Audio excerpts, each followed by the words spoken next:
Un accord cadre de partenariat a été signé mercredi entre le Conseil national du patronat du Togo, CNP Togo, et le Fonds de solidarité africain, FSA. Il est question de définir le cadre de collaboration entre les deux entités dans les domaines d'intérêt commun. L'accord historique a été salué par le ministère togolais en charge des investissements. Grâce à cet accord, le FSA va offrir un soutien technique et financier aux entreprises membres du CNP Togo. Il assurera un appui conseil à la mise en œuvre des projets d'investissement, les opérations de mobilisation, d'arrangement et de structuration de financement. Le FSA fera également des interventions sous forme de garantie pour l'obtention et l'allongement de la durée des prêts accordés aux entreprises membres du CNP Togo. Pour le président du CNP Togo, cet accord a été signé pour rattraper tout le temps perdu. Laurent Taménion a précisé que le patronat togolais a plus que jamais besoin du FSA pour résoudre la question du financement des entreprises. Les entreprises souffrent au niveau des banques avec la question du financement.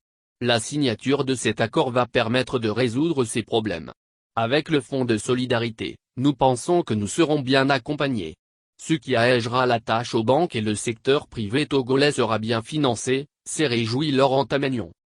Le président du CNP Togo n'a pas manqué de saluer le soutien apporté par le gouvernement togolais au secteur privé durant la crise sanitaire afin d'amorcer le choc. Il a évoqué un climat des affaires résilient, les consultations entre le gouvernement et le secteur, entre autres. De son côté, le directeur du FSA s'est réjoui du rapprochement entre sa structure et le CNP Togo. Amadou Diallo a expliqué une volonté de mettre en synergie les compétences pour le bien de l'économie togolaise. Le CNP Togo, composé de 23 associations professionnelles et plus de 1400 entreprises, est un excellent vecteur de mise en contact des porteurs de projets et le FSA. L'accord revêt une importance particulière à nos yeux, a déclaré M. Diallo. Signé pour une durée indéterminée, l'accord définit également les conditions d'accès au mécanisme d'accompagnement du FSA. Il assigne des missions aux deux acteurs sur les plans commercial et opérationnel. Adzouvio Osikpa, représentant la ministre de la Promotion des Investissements, a déclaré que l'accord est venu à point nommé. Il va contribuer aux réflexions et échanges qui se font sur la problématique du financement du secteur privé. Cette problématique est connue de tout le monde. Le FSA vient de dire qu'il quitte progressivement le terrain de la bonification pour le domaine de la garantie, ce qui reste une bonne nouvelle, a-t-il dit. Le FSA a été mis en place depuis la fin des années 1970.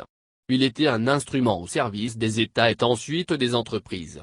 Le fonds basé à Niamey, Niger, revendique actuellement une capacité d'intervention de 2000 milliards de CFA. Il compte 14 États africains actionnaires.